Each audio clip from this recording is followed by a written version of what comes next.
Don't let a DUI charge ruin your life. Get a professional and confidential evaluation from our experienced team at True Heights Treatment. Our evaluations are accepted by the majority of courts in the state of Illinois and provide a comprehensive assessment of your substance use patterns and potential treatment needs. Get the help you need today and start your path to a brighter future. Contact us now to schedule your evaluation at 708-248-7039 or at thtdui.com.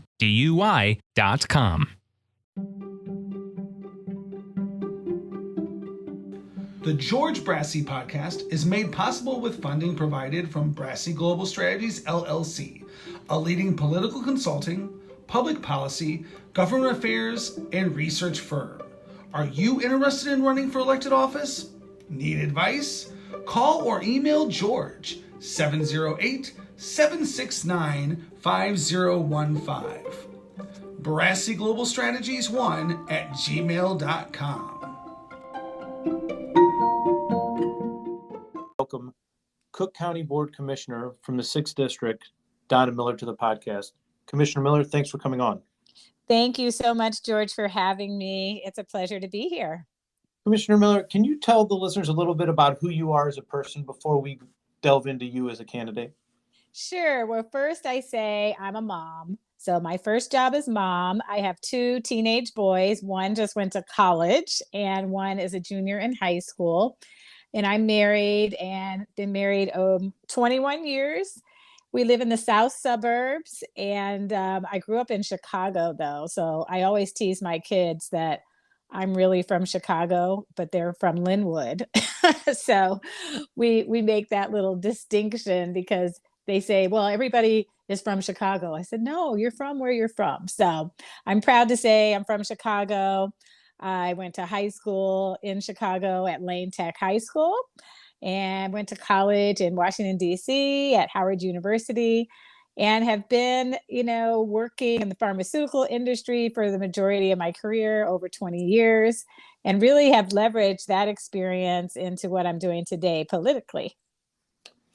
Donna, when you were at Howard University, did you imagine that you would go into public life and running for office? I didn't imagine it per se, but because I was in Washington, D.C., I took full advantage of everything D.C. had to offer. I was an intern on Capitol Hill for a senator for 2 years. So I walked those halls on Capitol Hill. I loved it. I loved being in that atmosphere. And I really thought that I would be more of a behind the scenes person. I did get a job offer to work for a senator when I first graduated.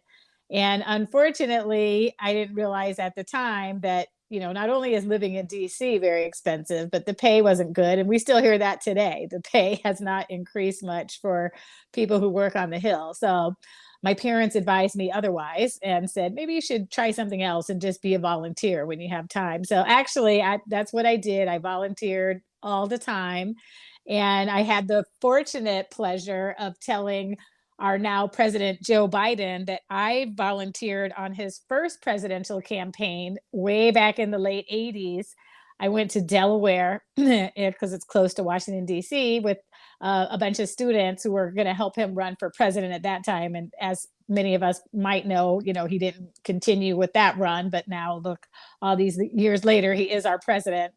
So that was a great reminder to me that people just got to keep going and keep doing what you love and things will turn out. I wish we had iPhones back then because I would have definitely taken a selfie, but we didn't. So I didn't have any pictures of us doing any of that stuff back then. People didn't take pictures like we do now. Wow, that's so interesting. I didn't know that you had a background as a Senate staffer at one point in your career. Well, intern, but yes. Very awesome. So tell the listeners a little bit about the geography of the 6th District, what you currently represent. Sure. The 6th District, which I say is one of the most diverse districts in Cook County, just from the way it's configured. It's all suburban, so that's unique in itself. No city of Chicago, but it's the southwest suburbs and south suburban going to the border, like where I live in Linwood. We're on the border of Illinois. So we bump up to Indiana. So it borders Will County. It borders Chicago. It borders many, I have all of South Holland. It starts on the eastern portion, South Holland, Dalton, Linwood, goes to Chicago Heights, South Chicago Heights. Then it goes all the way up to Tinley Park, Orland Park, Mattison, Richton Park, all the way up to Bridgeview, Justice, Alsip, Palos Heights, Palos Hills. So there's 36 different municipalities. Homewood, Flossmoor in the middle there. So I say it's the 6th district, and the shape of the district looks like a backward 6 a little bit. When you just 4 years ago to run for this office, what motivated you then? What motivated me to run really was the fact that I have been around politics a long time. I have a background in healthcare, and this seat became an open seat when the prior commissioner passed away. I did go for the appointment at that time to get the appointment for that seat. That didn't happen, but I said, I'm still going to stay true to what I think is a great opportunity for me to run for this seat for Cook County Board of Commissioners, because I felt like it really encompassed all of my background politically, my background professionally, and being an organizer. I've done many things out in the community for many years. And this I felt combined all of that. We say that on the county board that we're responsible for the public health, and we couldn't have imagined even 4 years ago when I ran that public health would be the center of all of our lives for 2 straight years, but it is. I'm able to leverage my experience in the healthcare industry that I worked in, the pharmaceutical and biotech industry, to help make decisions, I think, that were very crucial to us managing this pandemic. Also, public safety. We've seen also that we could not have predicted 4 years ago, the increase in violence and crime in our communities. And the county is responsible for the well-being of citizens as it relates to public safety, because the sheriff are under the county board, budgetary jurisdiction, the state's attorney, the public defender, the judges. So all of that makes up for what we see as affecting our daily lives. And I don't think that people really think about that until they look back and say, county government is responsible for many aspects of our daily lives, not just property taxes, which is also a part, and properties, and what comes under the treasurer's office, but all of that. So public health, public safety, and the forest preserves. I'm proud to say that the 6th district also has the 3rd largest amount of forest preserves in this district. And now we're getting more focused because people have been home and have been locked up in their houses because of COVID. People have utilized the forest preserves in record numbers, and we're getting expansion of funding to come to the forest preserve for many different aspects, especially biking. So we are expanding bike trails throughout the south suburbs. So back to what you were saying initially, why I ran is because it really encompassed all of the experiences, the things that I feel that I could bring to the board and make a valuable contribution and leverage my experience. You eventually win your initial election to the board, and you become one of the few women and one of the few African-American women. Can you talk about what that's like for you? Well, I just look at it when I came to the board, there were only 2 women on the board. Now there's 5 out of 17 commissioners. The reason that it's important for women to have a seat at the table, and all of us talk about this, is because we do bring a different level of experience. I will say that it's because of women, and not that men aren't focused on certain things. It's just that every woman knows, unfortunately, someone touched by domestic violence. And as you might know, we had the occasion to expand the domestic violence court through Cook County as of this year. I'm not saying that wouldn't have happened just with with men only, but it's because women came and made their voices heard. I think that it helps to have great diversity on the board, whether it's cultural diversity, racial diversity, and gender diversity, so we can have inclusivity across all of Cook County.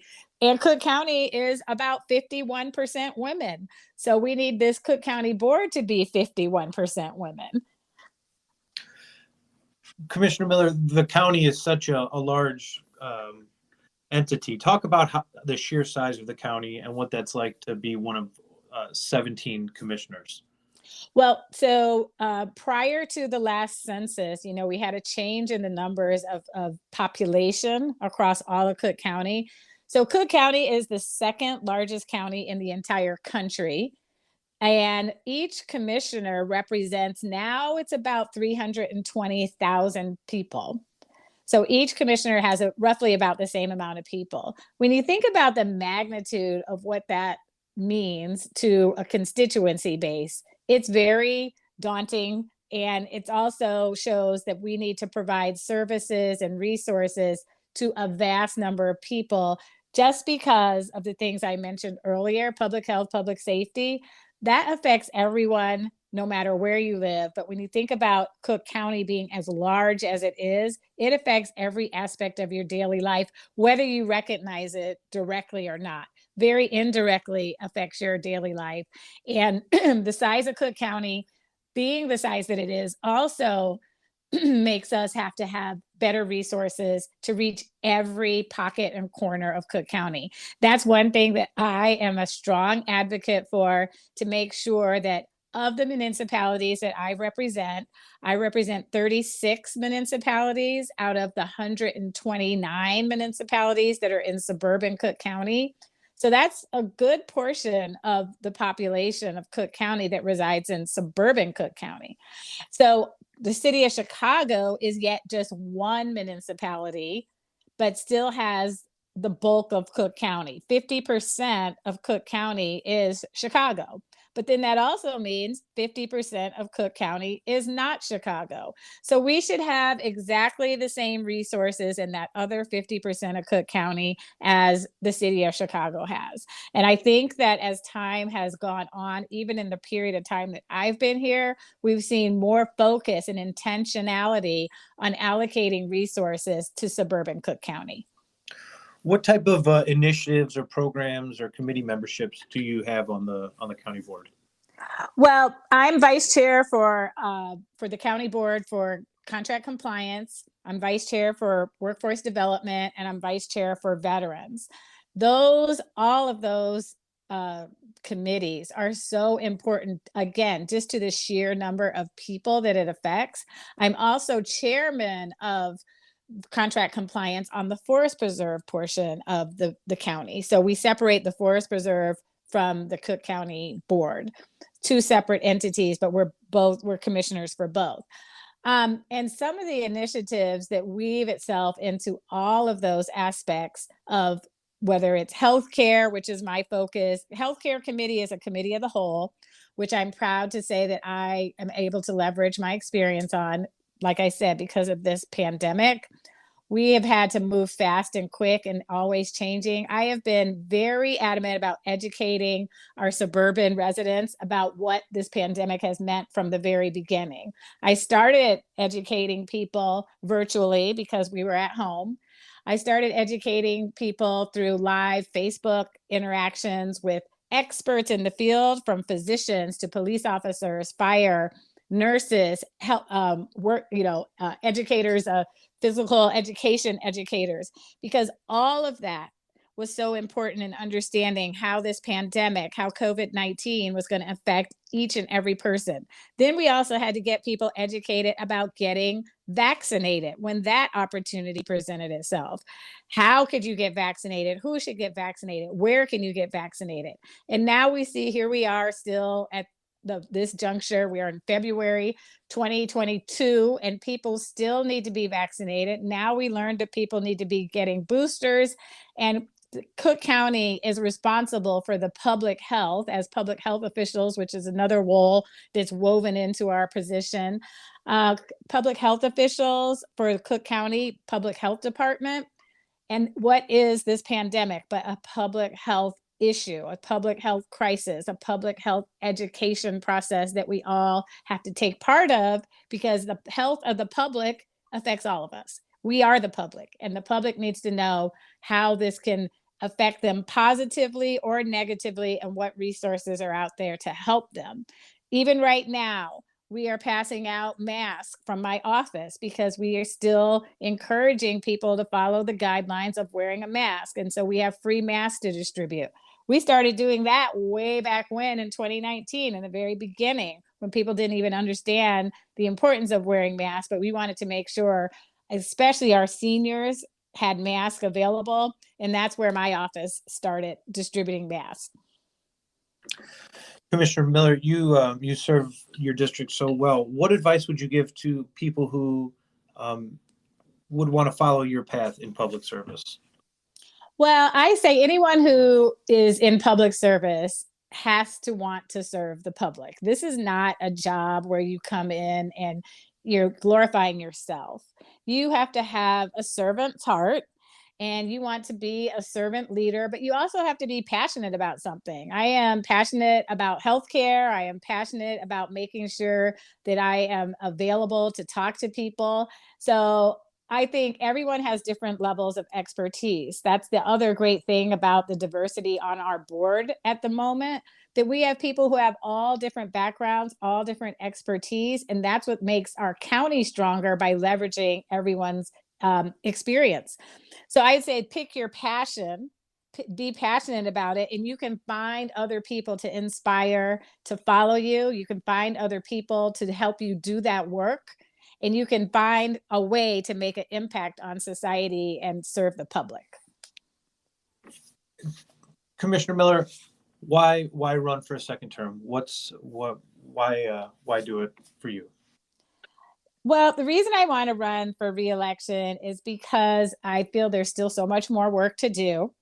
And it takes a little time to get in here and figure out how to make things happen. And we have been in a pandemic for 2 years. I really need to utilize my healthcare background to make it meaningful and find solutions as we move forward from where we are with the pandemic. My number one focus is going to be, how can we address these healthcare disparities that we saw highlighted during the pandemic, and still do something about them. We have had, right now we're in American Heart Month. And one of my focuses has been since the beginning on cardiovascular disease and the disparities that exist within communities of color, especially in Black and Brown communities, regarding heart disease. Well, that was not just something that happened during the pandemic. That's always been there, but it got exacerbated and highlighted because of the pandemic. I want to continue that work. I also want to focus on how we can have a more unity in our community. We saw a lot of civil unrest during this pandemic time and during other unfortunate incidents that happen across our country. And we saw them right here in our own backyard. And actually, one of the things I was proud of, I was featured on Nightline to show how communities like ours in South suburbs can be diverse in makeup, but come together when they want to fight against civil unrest. So my goal is to continue to promote this rich diversity that exists in the South and Southwest suburbs, but how that will impact all of Cook County. And how's that going to happen? By building a stronger Southland, and we'll be, making an impact as part of Cook County. So my work will continue on into my second term. Commissioner Miller, what are 2 books that have been important to you as a person, and why? 2 books that have been important to me. Well, one book, maybe you've heard of this book, called The 4 Agreements. And The 4 Agreements, I love self-help books, and I might honestly not read the whole self-help book, but I'll read parts of it. But this one, I read the whole one. But so The 4 Agreements, it really is a book that talks about, it's a little on a spiritual level, which I think helps people have some grounding in their life. But it just talks about how you have 4 agreements that you make with yourself and with your spiritual entity, so God or what have you.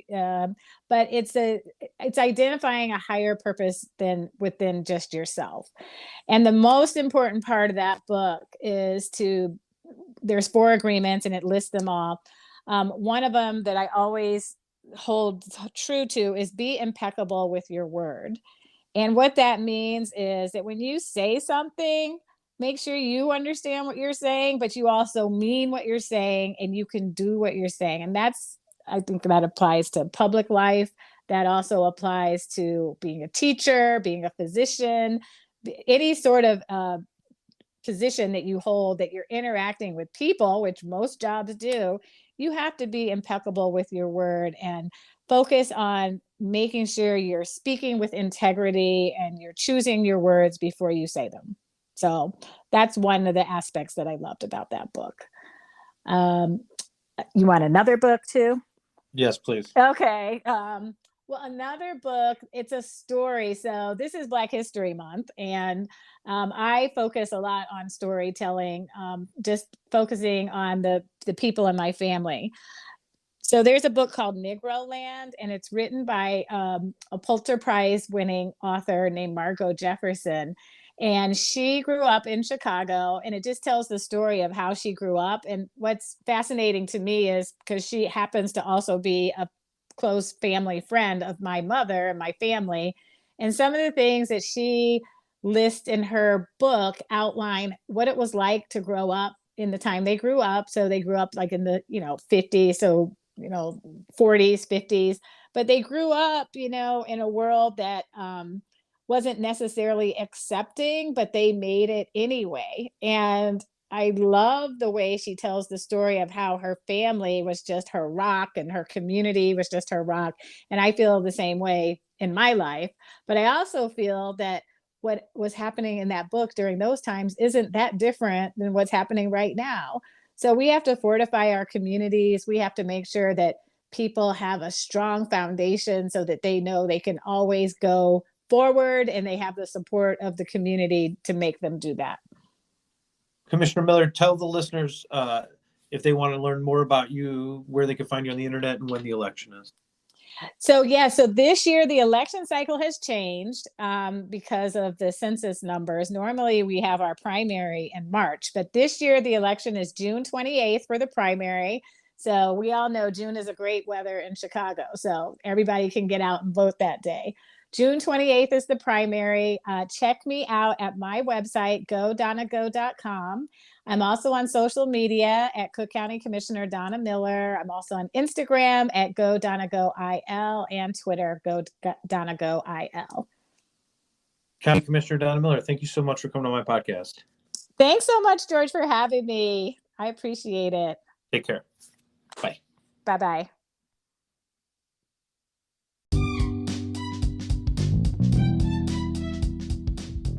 Help George stay on the Chicago Heights City Council. Go and donate today at tinyurl.com/AldermanGeorge 2023. Begin to transform your life and work towards inner peace with expert psychotherapy.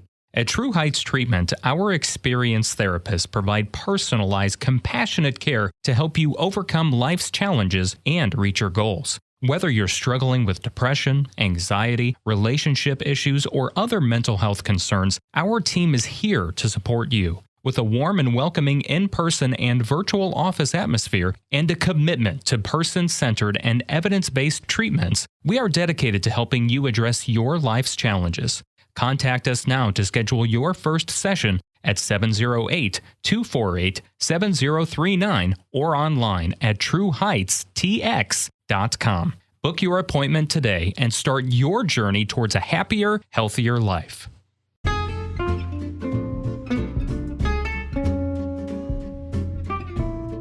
Need more George? Like his pages on Facebook. Friends of George Brassey PAC, Fifth Ward Business Alliance, Chicago Heights Bicycle and Pedestrian Resource Center, and the George Brassey Podcast.